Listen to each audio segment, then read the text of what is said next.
Prepare o seu coração, pois a história que você vai ouvir agora é um daqueles contos que provam que a maldade humana, alimentada pela inveja, não tem limites, mas que a justiça, por mais que pareça tardar, nunca falha em seu propósito.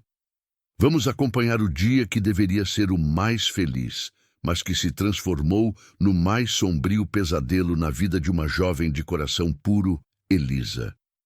Ela estava prestes a realizar seu maior sonho, mas foi traída da forma mais cruel que se pode imaginar. No dia do seu casamento, diante de todos que conhecia, pela sua própria família, ela foi humilhada publicamente, ridicularizada, abandonada no altar e tratada como lixo por aqueles que deveriam protegê-la. O que os seus agressores não sabiam, no entanto, é que no canto mais escuro daquela igreja, um homem misterioso, um bilionário recluso, observava cada lágrima e cada gesto de crueldade. Esta é uma história sobre a queda mais profunda de uma mulher e sobre uma virada de mesa espetacular, que vai provar como o destino pode ser irônico e como a verdadeira honra encontra seu caminho, mesmo nas circunstâncias mais terríveis. A igreja matriz de Santana estava repleta, com os raios de sol da tarde cortando os vitrais centenários e pintando o corredor de cores vibrantes, criando um cenário de sonho. O órgão soava a majestosa marcha nupcial, e o aroma doce dos lírios brancos, que Elisa mesma havia ajudado a colher, pairava no ar. Foi nesse cenário que ela começou a caminhar. Com seus 23 anos, ela parecia flutuar, não andar. Em seu rosto, uma beleza serena, natural, que não precisava de artifícios caros. Seus olhos castanhos brilhavam de pura emoção. O vestido que usava era simples, de um branco imaculado, um modelo antigo que ela mesma ajustou durante incontáveis noites de costura, pois sua mãe, Doris, se recusou a gastar dinheiro com o que chamava de desperdício. Para Elisa, aquele momento era a validação de toda uma vida de rejeição. Ela não era mais a boba, como sua mãe costumava chamá-la em sussurros venenosos. Não era a sem sal, a sombra pálida de sua irmã mais velha e favorita da mãe, Samara. Naquele instante, diante de toda a cidade, ela era a noiva. Ela estava prestes a se unir a Lourenço, o filho de ouro da cidade, herdeiro da construtora local. Ela olhou para ele, parado no altar, e seu coração se encheu de uma gratidão ingênua. Finalmente ela pensou, seria aceita. Finalmente teria sua própria família e seria amada como sempre mereceu. Ela sorriu para ele, um sorriso puro, sem saber que seria o último daquele dia. Elisa finalmente chegou ao altar, e o padre, um senhor de rosto bondoso, que a conhecia desde que ela era uma menina no catecismo, sorriu para ela antes de se virar para o noivo. Lourenço, com seu terno caro e cabelo perfeitamente penteado, estava estranhamente pálido. Um suor frio brotava em sua testa, e suas mãos, que deveriam estar estendidas para receber as de Elisa, tremiam levemente ao lado do corpo. Ele não a olhava nos olhos. Ele focava em um ponto vago acima do ombro do padre, sua respiração curta e superficial. Elisa, ainda dentro de sua bolha de felicidade, demorou alguns segundos para perceber a tensão que emanava dele. Em sua inocência, ela achou que era apenas o nervosismo normal de um homem prestes a se casar. O padre pigarreou, trazendo a atenção de todos para o momento sagrado, e começou a cerimônia com as palavras tradicionais. A voz dele ecoava pela nave da igreja, mas para Lourenço parecia um som distante, abafado pelo pânico que subia por sua garganta. Ele sabia exatamente o que estava prestes a fazer. Ele sabia da crueldade do plano que fora arquitetado, um plano do qual ele era uma peça central, e, acima de tudo, covarde. Ele olhou de relance para a primeira fila, onde Doris, sua futura sogra, o encarava com um olhar duro, um olhar que não era de celebração, mas de comando.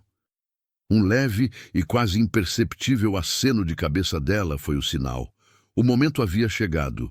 O padre então fez a pergunta fatídica, a pergunta que selaria o destino ou o destruiria. Ele perguntou a Lourenço se ele aceitava Elisa como sua legítima esposa, para amá-la e respeitá-la na alegria e na tristeza, até que a morte os separasse. Um silêncio pesado caiu sobre a igreja de Santana. Todos os olhos dos convidados estavam fixos em Lourenço, aguardando o sim que mudaria a vida de Elisa para sempre. O noivo abriu a boca, mas o som que saiu foi um gaguejo indecifrável, um eu... Ele tentou novamente, mas as palavras pareciam presas em sua garganta, sufocadas pela própria covardia. Ele olhou para Elisa, e pela primeira vez naquele dia, ela viu o que estava em seus olhos. Não era amor, não era nervosismo, era terror. Foi então, nesse vácuo de silêncio ensurdecedor, que estava se tornando constrangedor, que a voz de Doris, a mãe de Elisa, cortou o ar como um chicote. Ela não gritou.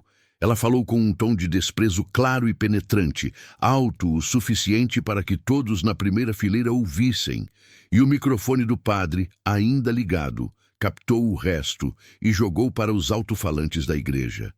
Ela disse com um sorriso cruel, brincando nos lábios para que todos ouvissem: "Claro que ele não aceita, sua tola." O choque foi instantâneo. O padre parou, boquiaberto. Os convidados murmuraram confusos. Elisa congelou, seu sorriso desaparecendo como se nunca tivesse existido. Ela se virou lentamente para a mãe, seu cérebro se recusando a entender. "O que?" ela começou a dizer, sua voz um fio. Mas Doris a interrompeu.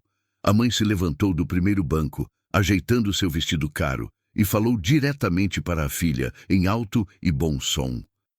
"Você realmente achou que isso era real? Você, se casando com Lourenço, você achou que alguém como ele iria querer alguém como você?" Cada palavra era um golpe físico, e a crueldade da cena começava a se desenhar para todos os presentes. A confusão de Elisa estava prestes a se transformar em um horror absoluto, um pesadelo acordado. No exato momento em que sua mãe terminou de falar, as grandes portas de madeira no fundo da igreja se abriram com um rangido dramático. Não era um convidado atrasado. Parada no portal, contra a luz forte da tarde, estava Samara, a irmã mais velha de Elisa. Mas ela não estava vestida como uma convidada ou madrinha. Samara usava um vestido vermelho vibrante, um vestido de festa, justo e provocante, que contrastava violentamente com a santidade do local. Em seu rosto, um sorriso de puro triunfo, de uma arrogância que ela nem tentava esconder, saboreando o momento. A música do órgão havia parado abruptamente, e o único som na igreja era o dos saltos de Samara batendo ritmadamente no piso de pedra do corredor central. Ela começou a caminhar, não como quem vai a um casamento, mas como quem vai tomar posse de um prêmio que acabara de roubar. Ela passou pelas fileiras de convidados chocados, seus olhos fixos em Lourenço, ignorando completamente a irmã no altar. "Você demorou, querido," ela disse, sua voz sensual e vitoriosa ecoando na acústica da igreja. Elisa olhou do noivo para a irmã, seu cérebro se recusando a processar a cena, o homem que ela amava, a irmã que ela sempre tentou admirar, apesar de todo o desprezo que recebia. A verdade era tão monstruosa, tão impensável, que parecia uma alucinação. Lourenço, que até então estava paralisado pelo pânico, pareceu ganhar vida com a chegada de Samara. Como um autômato que recebe uma ordem de seu mestre, ele deu um passo decisivo para trás, quebrando o último fio de contato visual com Elisa. Ele se afastou do altar, dando as costas para a noiva e para o padre, deixando Elisa sozinha diante de Deus e de centenas de testemunhas. Ele caminhou rapidamente em direção a Samara, que o encontrou no meio do corredor, como se tivessem ensaiado aquela cena. E então, na frente de todos, na frente de sua noiva abandonada, Lourenço agarrou Samara pela cintura e a beijou. Não foi um beijo discreto. Foi um beijo profundo, possessivo, uma declaração pública de traição e desprezo. Um suspiro coletivo de horror e surpresa varreu a igreja. Aquilo não era um impulso do momento, era um plano cruel e bem arquitetado. A mãe, Doris, observava do primeiro banco e, para o choque de quem estava perto, ela começou a bater palmas levemente, como se assistisse ao final triunfante de uma peça de teatro que ela mesma escreveu. A humilhação de Elisa era agora completa, pública e televisionada pelos celulares. O homem que deveria prometer amor eterno a ela estava beijando sua própria irmã sobre o tapete que ela deveria ter cruzado como esposa. A cena era grotesca, uma profanação do local e da inocência de Elisa. Elisa ficou imóvel, uma estátua de vestido branco no altar. Seu mundo, seus sonhos, sua identidade, tudo havia desmoronado em menos de 30 segundos. Ela olhou para a plateia, para os rostos que ela conhecia desde criança. Seus vizinhos, os amigos de seus pais, seus colegas de trabalho do lar de idosos, onde era cuidadora. Ninguém a defendia. Ninguém se levantou para parar aquele absurdo. Ninguém gritou que aquilo era errado.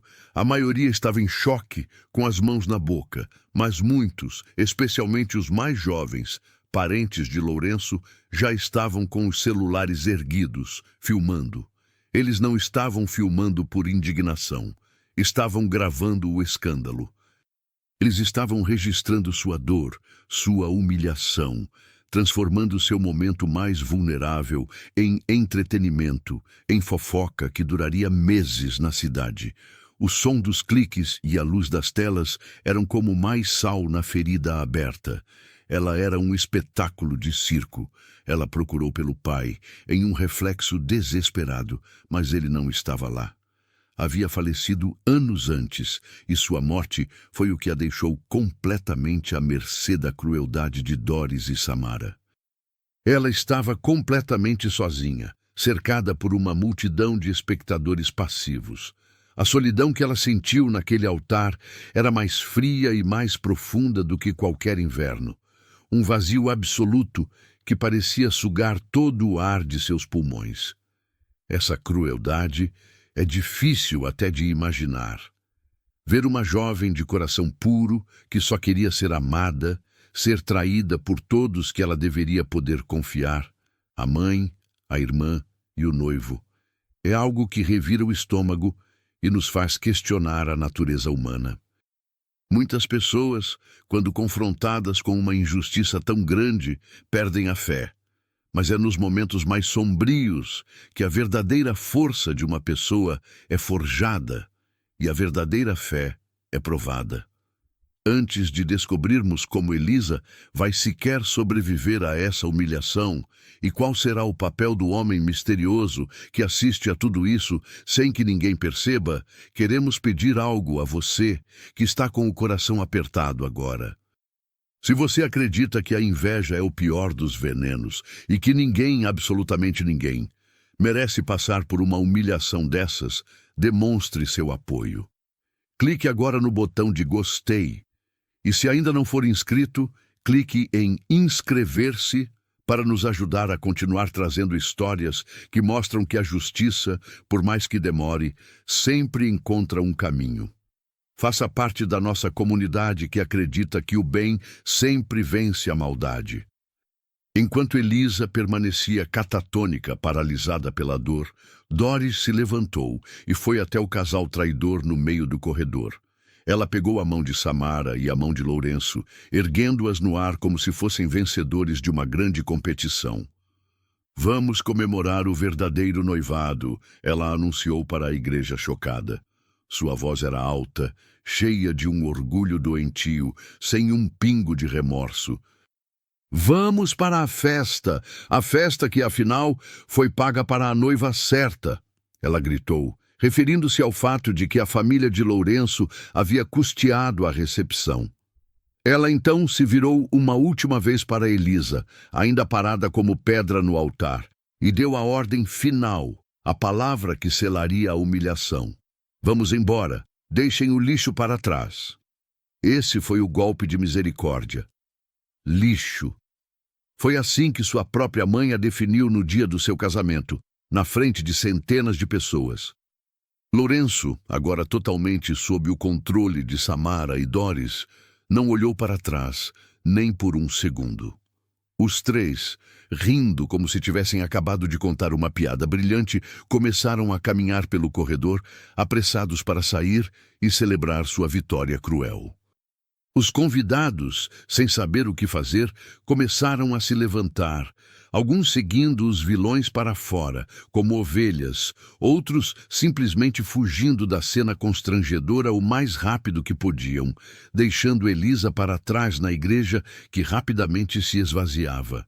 O som da porta da igreja batendo com força, selando a fuga dos três, foi o que finalmente quebrou a paralisia de Elisa. A adrenalina que a mantinha em pé, em estado de choque, desapareceu de uma só vez. A realidade de sua situação, a traição, a humilhação, o abandono, tudo a atingiu com a força de um trem desgovernado. Suas pernas, que a trouxeram flutuando pelo corredor há poucos minutos, falharam. Elas simplesmente cederam. Elisa tropeçou no próprio vestido. O véu que sua avó lhe dera caindo sobre seu rosto, e ela desabou nos degraus do altar. Ela não caiu graciosamente. Ela caiu de forma pesada, seu corpo se chocando contra a madeira fria e antiga. O pequeno buquê de flores simples que ela carregava com tanto carinho se espalhou pelo chão, as pétalas brancas se misturando com a poeira do tapete vermelho. Ela ficou ali, um amontoado de tule branco e sonhos destruídos, o som de seus próprios soluços agora ecoando no silêncio da igreja quase vazia. O padre, um homem de fé, estava tão chocado que apenas se benzeu, murmurando para si mesmo sobre o pecado que acabara de testemunhar. Elisa, encolhida no chão, sentiu que não era apenas seu casamento que havia acabado, era sua vida. Naquele momento, ela desejou desaparecer. Mas a igreja não estava completamente vazia como ela pensava. No último banco, na sombra mais profunda, onde a luz dos vitrais coloridos não alcançava, um homem permaneceu sentado, imóvel como uma gárgula. Ninguém havia notado sua presença. Ele não usava roupas de festa. Vestia um terno escuro, simples, mas de um corte impecável que denunciava uma riqueza discreta, de quem não precisa provar nada a ninguém. Este era Caetano, o recluso CEO do Grupo Alvorada, um império de investimentos e tecnologia. Um homem de 45 anos, viúvo, conhecido no mundo dos negócios por sua mente fria e estratégica e no mundo da caridade por sua filantropia anônima. Ele não era um convidado. Aquela igreja histórica havia sido o local favorito de sua falecida esposa, e ele estava ali em uma visita silenciosa, buscando um momento de paz em memória dela. Em vez de paz, ele testemunhou a mais pura e destilada crueldade humana. Ele viu a arrogância de Doris, a inveja doentia de Samara e a fraqueza desprezível de Lourenço.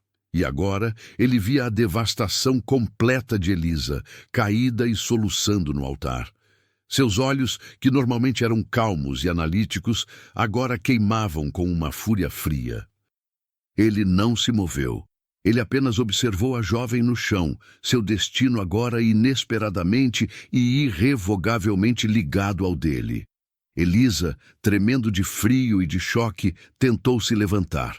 Cada parte do seu corpo doía, mas a dor em sua alma era infinitamente maior. Ela estava sozinha no que deveria ser o lugar mais feliz do mundo para ela. A igreja, agora vazia, era uma tumba para seus sonhos.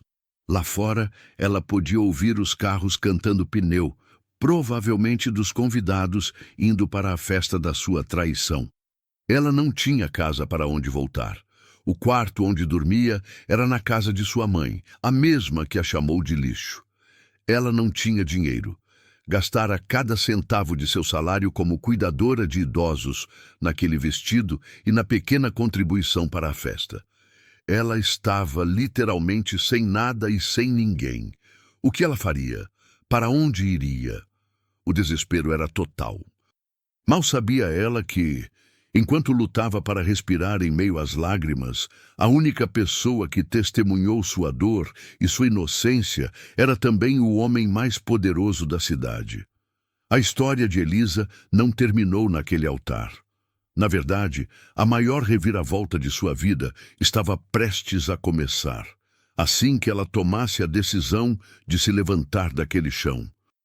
Não saia daí, fique conosco até o fim, porque o que acontece nos próximos minutos vai provar que a justiça pode vir de onde menos se espera, e a vingança, às vezes, é um prato que o destino serve em uma bandeja de prata. O som da grande porta de carvalho batendo e o silêncio opressor que se seguiu foram mais ensurdecedores do que qualquer grito. Elisa permaneceu no chão de mármore frio do altar, seu corpo tremendo em soluços que vinham do fundo de sua alma. O cheiro dos lírios brancos, que antes lhe parecia o perfume da felicidade, agora era enjoativo, o cheiro de um funeral, o funeral de seus sonhos. O frio do chão atravessava as camadas do vestido de noiva, um vestido que ela costurou com tanto amor e que agora parecia uma mortalha. Ela se sentia suja, não por ter caído, mas pela lama da traição de sua mãe, Doris, de sua irmã Samara e do homem que ela amava, Lourenço. A palavra lixo, dita por sua própria mãe, ecoava em sua mente, girando sem parar, matando qualquer pingo de autoestima que ela um dia teve. O padre, ainda chocado, aproximou-se timidamente, murmurou algumas palavras de consolo que Elisa nem sequer ouviu, e se retirou para a sacristia, deixando-a finalmente na mais completa e absoluta solidão, sem saber que, no último banco, olhos frios e calculistas ainda a observavam, testemunhando não apenas sua queda, mas o que ela faria a seguir. Reunindo uma força que ela não sabia que possuía, uma força que vinha de anos de prática em engolir o choro e suportar o desprezo em silêncio, Elisa apoiou as mãos trêmulas no degrau do altar. Seus músculos doíam, pesados pela humilhação. Levantar-se não foi apenas um ato físico, foi sua primeira decisão de não morrer ali, naquele chão. Ela se ergueu, o vestido pesado e úmido de lágrimas. Ela olhou para o crucifixo acima do altar, seus olhos questionando o silêncio de Deus diante de tamanha crueldade. Mas não havia resposta, apenas o som crescente de algo lá fora, o primeiro trovão. A tempestade que se formava no céu era um reflexo perfeito da tempestade em seu coração.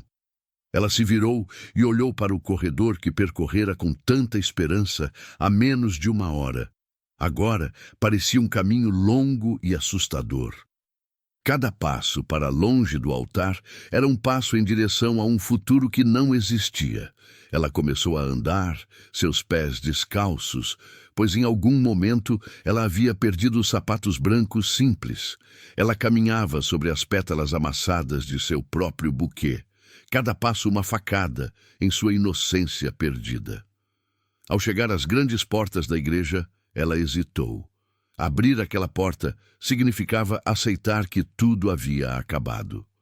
Significava enfrentar o mundo exterior, onde ela não era mais a noiva, mas a noiva abandonada, o escândalo da cidade, a tola que sua mãe proclamou.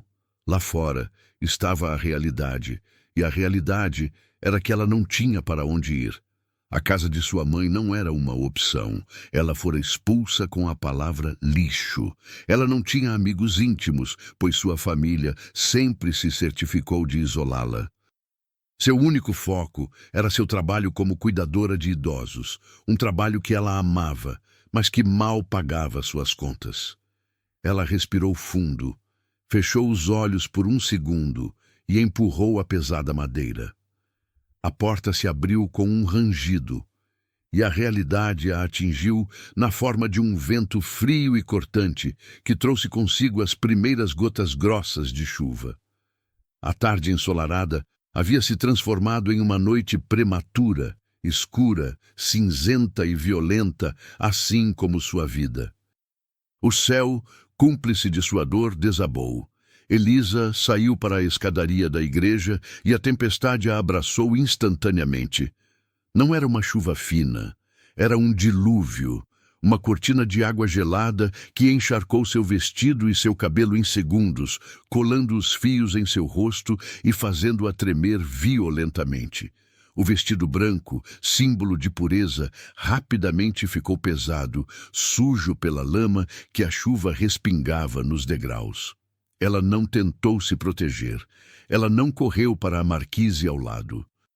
Ela simplesmente se sentou no degrau mais alto, o mesmo degrau onde, em seus sonhos, ela estaria tirando fotos, sorrindo, cercada por arroz e felicidade. Agora, ela estava sentada sozinha, encolhida, permitindo que a chuva lavasse suas lágrimas, misturando-se a elas até que fosse impossível saber o que era do céu e o que era de sua alma. Ela estava no seu ponto mais baixo, uma figura trágica de branco contra a pedra escura da igreja, seu corpo tremendo tanto de frio quanto do choque que finalmente se instalava. Ela era uma casca vazia, sem esperança, sem direção e sem um único lugar no mundo para chamar de seu. De dentro da igreja, ainda perto da porta entreaberta, Caetano observava a cena com uma intensidade que surpreendeu a si mesmo. Ele era um homem acostumado à lógica, aos números, a prever os movimentos do mercado e as reações das pessoas. Mas o que ele via o intrigava. Ele esperava que a jovem saísse correndo, gritando, talvez ligando para alguém em pânico. Ele esperava uma reação histérica, que seria compreensível, mas ele não esperava aquela quietude. Ele a viu sentar-se na chuva, aceitando a tempestade como se fosse uma penitência. Aquilo não era uma performance para os convidados que já tinham ido embora. Aquilo era desespero real, puro e sem filtros. Caetano, um homem que perdera a esposa para uma doença longa e que se tornara cínico em relação à natureza humana, sentiu algo se mover dentro dele. Ele via ganância, inveja e traição todos os dias em suas salas de reunião. Ele viu isso de forma clara na família de Elisa. Mas agora, naquela jovem sentada na chuva, ele via uma dor que ele reconhecia. Era a dor da perda absoluta. Ele permaneceu em silêncio, sua fúria fria pela injustiça que testemunhou agora misturada com uma curiosidade profunda sobre quem era aquela mulher. Enquanto Elisa tremia, afundada em sua própria miséria, com a chuva gelada castigando seu rosto, um som fraco cortou o barulho da tempestade. Foi um som que ela conhecia bem de seu trabalho, uma tosse. Não era uma tosse comum, era uma tosse profunda, seca e dolorosa, o som de alguém doente e com frio. Ela ergueu os olhos, confusos pelas lágrimas e pela chuva, e olhou para o lado, na direção da marquise coberta que ficava ao lado da escadaria principal da igreja. Ali, encolhido sobre uma pilha de jornais molhados, estava um homem. Era um mendigo idoso, uma figura conhecida e ignorada da cidade. Ele estava tremendo de uma forma incontrolável, seus lábios azuis, sua pele pálida e enrugada. Ele tentava inutilmente se cobrir com os papéis úmidos que se desfaziam. Ele tossiu novamente, um espasmo que sacudiu seu corpo frágil e soltou um gemido baixo de dor. Elisa o observou. Ele estava, de alguma forma, em uma situação ainda pior do que a dela. Ela tinha sido destruída emocionalmente, mas ele estava sendo destruído fisicamente ali, na frente dela. Nesse momento, uma escolha se apresentou a Elisa. Ela estava no fundo do poço. Ela não tinha nada. Ela mesma estava doente de frio, de coração partido e de humilhação. A reação mais natural seria desviar o olhar, afundar-se em sua própria tragédia, pois ela não tinha absolutamente nada para oferecer. Ela mal conseguia salvar a si mesma. Como poderia pensar em salvar outra pessoa?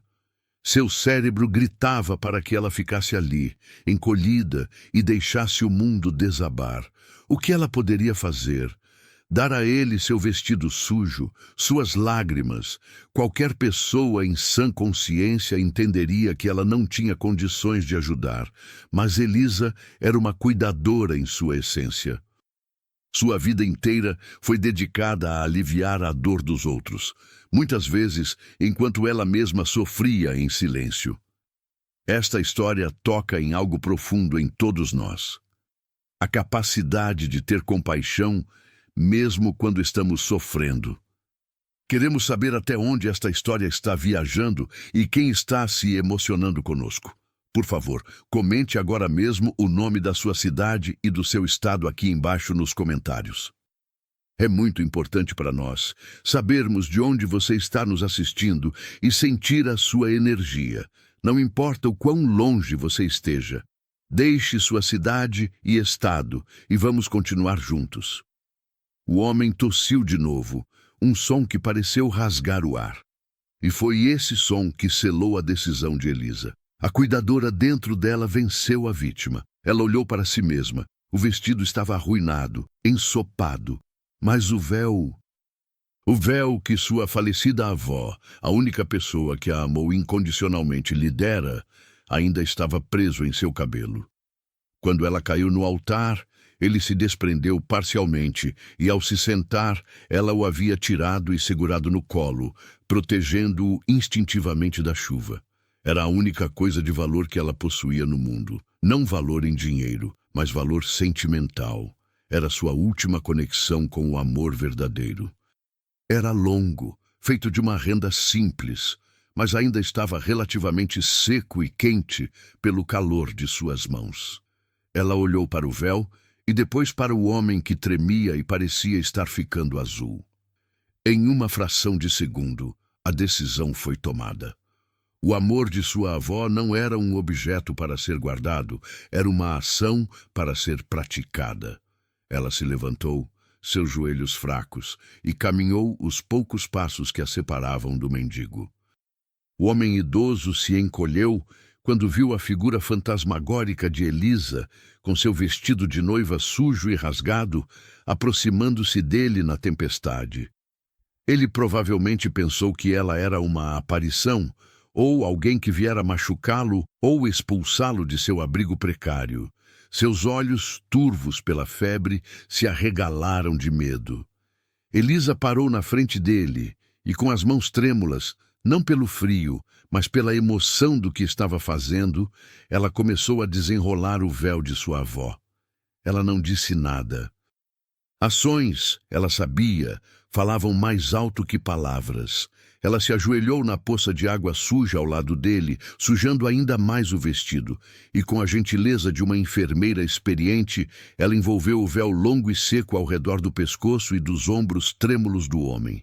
Ela o ajeitou, garantindo que cobrisse seu peito, criando uma camada de calor contra a umidade de seus trapos. O homem parou de tremer por um instante, chocado demais para reagir. Ele apenas a observou, sem entender. Ele, que era invisível para todos, estava sendo cuidado por um anjo de vestido rasgado. Ele tentou falar, mas apenas um sussurro rouco saiu, agradecendo a ela, chamando-a de minha filha. Elisa apenas assentiu, as lágrimas voltando com força, mas desta vez não eram de autopiedade, eram lágrimas de compaixão. Do outro lado da rua, dentro de seu carro de luxo discreto, Caetano assistiu a cena inteira. Ele havia saído da igreja e entrado no carro, seu motorista, Jorge, aguardando ordens. Ele estava prestes a ir embora, a esquecer aquela história feia como mais um exemplo da podridão humana. Mas então ele viu Elisa sair para a chuva. Ele a viu sentar-se, e para seu espanto absoluto, ele a viu levantar-se, não para ir embora, mas para se aproximar do mendigo. Ele viu o sacrifício. Ele viu a jovem, que tinha acabado de perder tudo, dar a única coisa que parecia ter valor, o véu, para um estranho. O cinismo de Caetano, uma muralha construída ao longo de anos de perdas e decepções corporativas, rachou. Sua falecida esposa era uma filantropa que sempre dizia que a verdadeira caridade é o que você dá quando não tem nada. Ele nunca tinha visto isso em ação, até agora. A mulher que ele via ali, tremendo de frio, agora sem o véu, não era uma tola ou lixo. Ela era talvez a pessoa mais forte que ele já tinha visto. Ele não podia simplesmente ir embora. Aquele ato mudou tudo. Ele se virou para seu motorista, sua voz firme.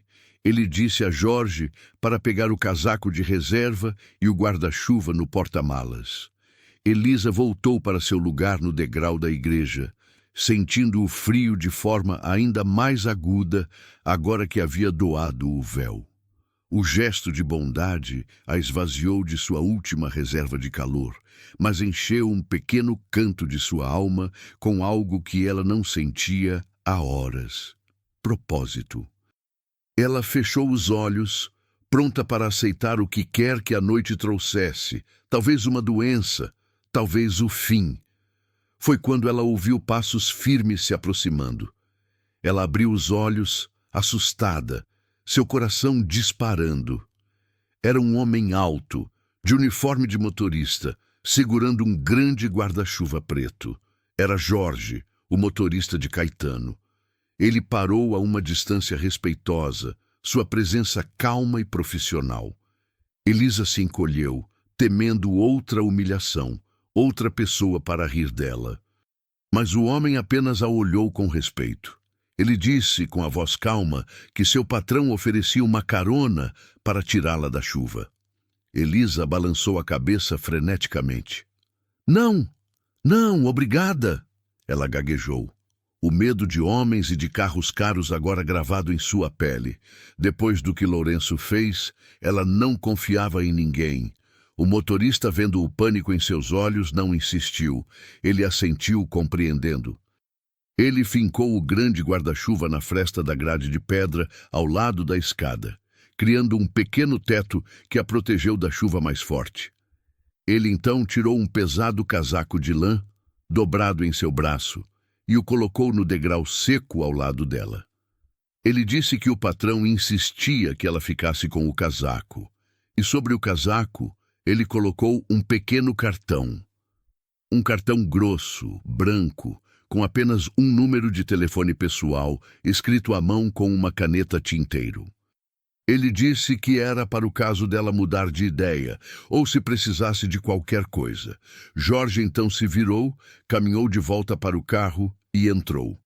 O carro, no entanto, não saiu. Permaneceu parado do outro lado da rua, seus faróis como dois olhos vigilantes na tempestade, guardando-a. Elisa olhou para o casaco quente, para o guarda-chuva que a protegia e para o cartão com o número misterioso. Ela não sabia quem estava naquele carro, mas pela primeira vez, desde que sua mãe a chamou de lixo, ela não se sentia completamente sozinha no mundo. Elisa ficou sentada nos degraus da igreja por um tempo que ela não saberia medir, protegida da chuva forte pelo grande guarda-chuva preto fincado na pedra. O casaco de lã pesado, que cheirava a segurança e a um tipo de poder que ela desconhecia, estava sobre seus ombros, aquecendo seu corpo gelado, mas seu coração continuava em pedaços. O carro de luxo discreto permaneceu parado do outro lado da rua, como um guardião silencioso, até que a tempestade se acalmou e se tornou uma garoa fina. Foi só quando Elisa, juntando suas últimas forças, se levantou e caminhou até o albergue da cidade, um lugar simples que ela conhecia de seu trabalho voluntário, que o carro finalmente ligou o motor e desapareceu na noite. Uma semana se passou, 7 dias que pareceram 7 anos. Elisa conseguiu um pequeno quarto no albergue, trocando seus serviços de cuidadora por um teto. Ela passou aquela semana em um nevoeiro de dor, mas também de determinação. Ela tinha que legalizar sua situação. Ela tinha que se divorciar, ou melhor, anular o casamento que nunca aconteceu. Ela olhou para o cartão que o motorista lhe deu. Apenas um número, sem nome, sem empresa. Com o coração batendo forte, temendo que fosse algum tipo de trote cruel, ela usou o telefone público do albergue e ligou. Uma voz calma e profissional atendeu, a mesma voz do motorista. Ela explicou quem era, a moça da igreja. O homem, Jorge, foi de uma gentileza imensa. Ele ouviu sua história, disse que seu patrão já estava ciente e que queria ajudar. Ele disse que os advogados de seu patrão cuidariam de tudo, sem custo. Então, ele lhe deu a instrução. Ela deveria ir à sede da construtora Tavares, a empresa da família de Lourenço, na sexta-feira seguinte, às 10 da manhã. Ele disse que todos estariam lá para assinar os papéis da anulação. Elisa sentiu um calafrio.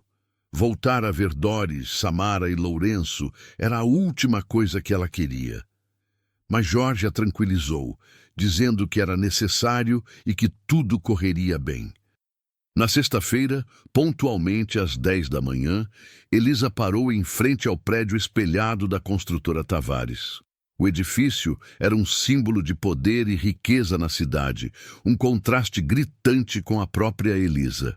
Ela não usava mais o vestido de noiva manchado que fora jogado no lixo do albergue. Ela vestia suas roupas de trabalho, uma calça social simples, sapatos baixos confortáveis e uma blusa branca limpa, porém gasta. Eram as roupas de cuidadora, as únicas que ela tinha além daquelas do albergue. Ela se sentia pequena, um rato entrando na jaula dos leões. Ela entrou no lobby luxuoso, com piso de mármore tão brilhante que parecia molhado. A recepcionista, uma mulher jovem com maquiagem pesada, a olhou de cima a baixo com um sorriso de escárnio. A fofoca do casamento abandonado havia se espalhado pela cidade como fogo em palha seca. A recepcionista a fez esperar por 15 minutos, de propósito, saboreando a humilhação de Elisa, antes de finalmente dizer com uma voz entediada que ela podia subir para a sala de reuniões principal. Elisa engoliu o orgulho, seu estômago revirando de ansiedade. Ela só queria assinar o papel e desaparecer. Ela pegou o elevador, cada andar subindo era um peso a mais em seu peito, preparando-a para o confronto final com as pessoas que destruíram sua vida. Quando a porta do elevador se abriu, ela deu de cara com a sala de reuniões. Era um espaço enorme, com uma mesa de madeira escura que parecia ter quilômetros de comprimento, cercada por cadeiras de couro caras. E no fundo da sala, esperando por ela, estavam os três: Doris, Samara e Lourenço. Eles não pareciam nem um pouco arrependidos. Pelo contrário, estavam rindo, tomando café em xícaras de porcelana fina. Parecia uma celebração. O pai de Lourenço, um homem de aparência severa, estava na cabeceira da mesa, mas foram os três que se viraram para ela. Doris foi a primeira a falar, seu tom de voz tão venenoso quanto no dia da igreja. Ela disse: "Vejam só se não é a noivinha. Pensei que você teria vergonha de aparecer na cidade depois do que aconteceu." Samara, como sempre, estava com o celular na mão, gravando. Ela deu zoom no rosto de Elisa e disse, rindo: "Olha a roupa dela, mamãe. Veio direto do asilo. Ah, é verdade. Você trabalha lá, não é? Cuidando daqueles velhos que nem sabem o próprio nome. É o lugar perfeito para você, querida irmã." Lourenço permaneceu em silêncio, como sempre, um covarde que não ousava olhar Elisa nos olhos, apenas observava a própria xícara de café como se fosse a coisa mais interessante do mundo. Elisa sentiu o sangue ferver, mas manteve a calma que aprendeu em seu trabalho. Ela estava ali por um motivo. Ela disse, com a voz firme, que só queria assinar os papéis da anulação. Doris riu, um som seco e desagradável. Ela pegou uma pilha de papéis e os jogou sobre a mesa, fazendo-os deslizar até pararem na frente de Elisa. Em seguida, ela atirou uma caneta esferográfica barata, daquelas de plástico, que bateu na madeira e rolou até os pés de Elisa. "Assine logo, noivinha", disse Doris, com o máximo de desprezo. "E aproveite, porque é a última vez que você pisa num lugar decente como este. Depois que assinar, queremos você fora desta cidade. Sua presença aqui nos envergonha." Samara continuava filmando, agora circulando Elisa como um tubarão. Ela dizia para o celular: "E aqui vemos a Sem Sal assinando sua própria irrelevância. Você realmente achou que ia dar o golpe na nossa família, não é? Achou que ia pegar o Lourenço e o dinheiro dele? Mas ele sempre foi meu.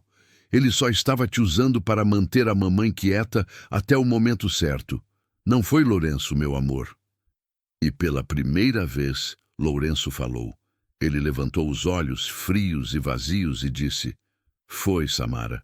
Eu nunca te amei, Elisa. Você era só conveniente. Mas a Samara, sim, ela é uma mulher de verdade." A crueldade deles parecia não ter fundo. Eles não queriam apenas derrotá-la, eles queriam pulverizá-la. O que você faria se estivesse no lugar de Elisa nesse momento? Diante das pessoas que a traíram, que a humilharam na frente de todos e que agora zombavam de sua dor e de seu trabalho honesto. Muitas pessoas explodiriam, gritariam, talvez até perdessem a cabeça. Mas Elisa estava prestes a descobrir que a melhor resposta para a humilhação não é o ódio, mas sim a justiça. Antes de vermos a reviravolta mais espetacular desta história, queremos que você pense na sua própria força. Se você acredita que a honestidade e o caráter, como os de Elisa, são as maiores qualidades que uma pessoa pode ter, clique no botão de compartilhar agora mesmo. Envie esta história para aquela pessoa especial que precisa se lembrar de que, não importa o quão difícil seja a situação, o bem sempre encontra um jeito de vencer. Vamos espalhar essa mensagem de esperança juntos. Elisa se abaixou, pegou a caneta barata do chão, sua mão tremendo de raiva e humilhação. Ela não ia dar a eles o prazer de vê-la chorar. Não de novo. Ela destampou a caneta, seus olhos focados apenas na linha onde ela deveria assinar, a linha que a libertaria daquela família para sempre. Sua mão se moveu em direção ao papel, mas no exato instante em que a ponta da caneta estava prestes a tocar a folha, a porta de vidro pesada da sala de reuniões se abriu com um som suave, mas firme. Não foi Jorge, o motorista, foi o próprio Caetano, o homem do último banco da igreja, o patrão misterioso. Ele entrou na sala, não com a raiva que Elisa sentia, mas com uma calma glacial, uma autoridade que parecia sugar todo o ar do ambiente. Ele estava flanqueado por dois homens de terno escuro, carregando pastas de couro que Elisa percebeu serem advogados. O pai de Lourenço, que estava na cabeceira da mesa, ficou branco como papel.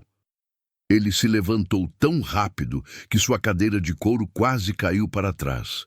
Ele gaguejou: Senhor Caetano, que surpresa! Nós não esperávamos o senhor aqui. Aconteceu alguma coisa com o investimento?" Caetano parou por um momento, seus olhos analisando a cena. Ele viu a caneta na mão de Elisa, os papéis na mesa e o celular na mão de Samara, que agora estava congelada. Doris e Samara não entenderam quem era aquele homem. Doris, em sua arrogância, perguntou quem ele era e o que estava fazendo interrompendo uma reunião de família. O pai de Lourenço, em pânico total, gritou com ela: "Cale a boca, Doris. Você não sabe com quem está falando? Esse é Caetano, do Grupo Alvorada. Ele é nosso principal investidor." O rosto de Doris perdeu a cor. Samara baixou o celular lentamente, a palavra investidor ecoando em sua mente. Ela percebeu que o dinheiro que ela tanto cobiçava estava, de alguma forma, ligado àquele homem. O silêncio na sala era total. Caetano ignorou completamente o pai de Lourenço, Doris e Samara. Seus olhos se fixaram apenas em Elisa. Ele caminhou calmamente pela sala, o som de seus sapatos caros no piso de madeira sendo o único ruído. Ele parou ao lado de Elisa, que o olhava confusa, reconhecendo vagamente o homem que lhe deu o casaco. Com um gesto gentil, Caetano pegou a caneta barata da mão de Elisa e a jogou sobre a mesa com um clique seco. Ele então estendeu sua própria mão para ela. Elisa, ele disse, sua voz profunda e cheia de autoridade. Fico feliz que tenha ligado. Elisa, sem entender o que estava acontecendo, mas sentindo pela primeira vez em uma semana um pingo de segurança, colocou sua mão trêmula na dele. Caetano a ajudou a se levantar, colocando-se protetoramente entre ela e a família.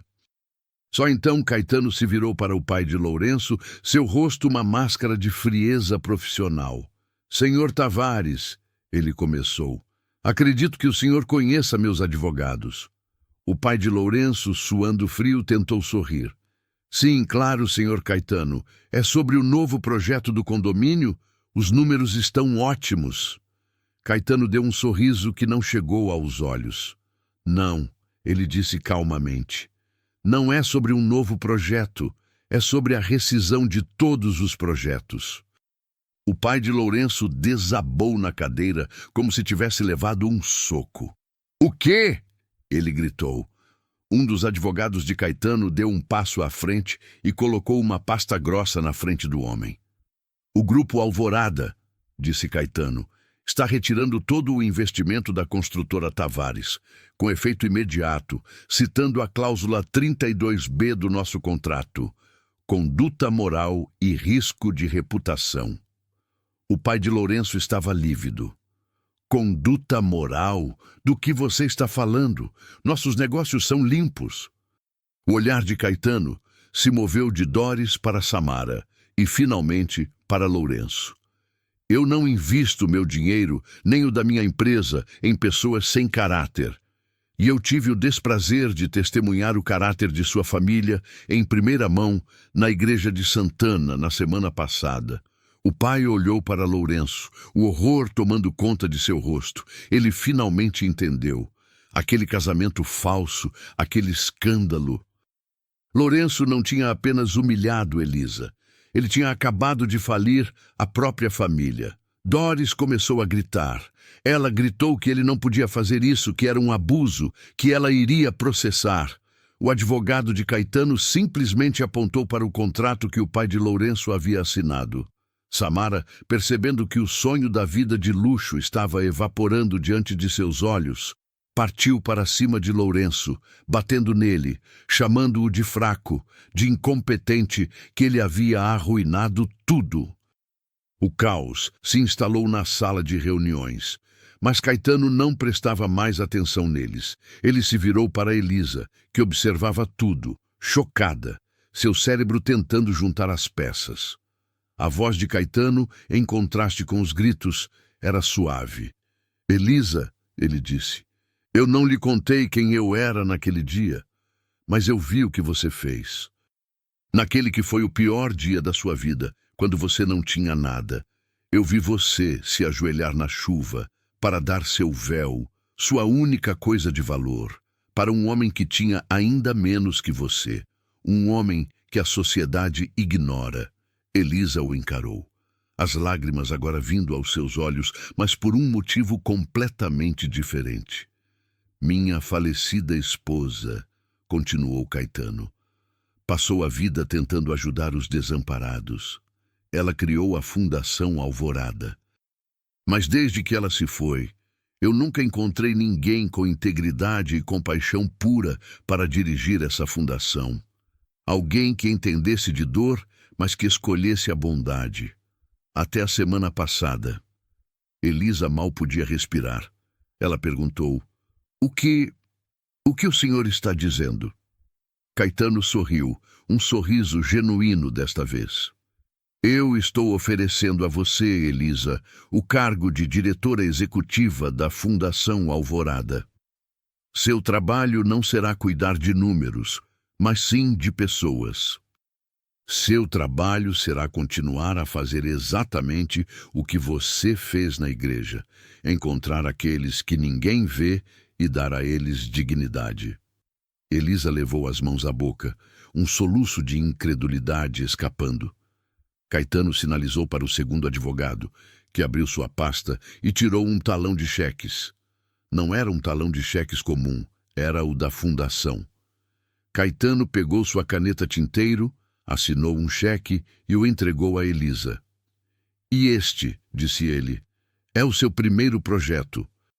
É um cheque com fundos suficientes para comprar e reformar inteiramente o asilo municipal, onde você trabalha, para que nenhum idoso lá passe por dificuldades novamente.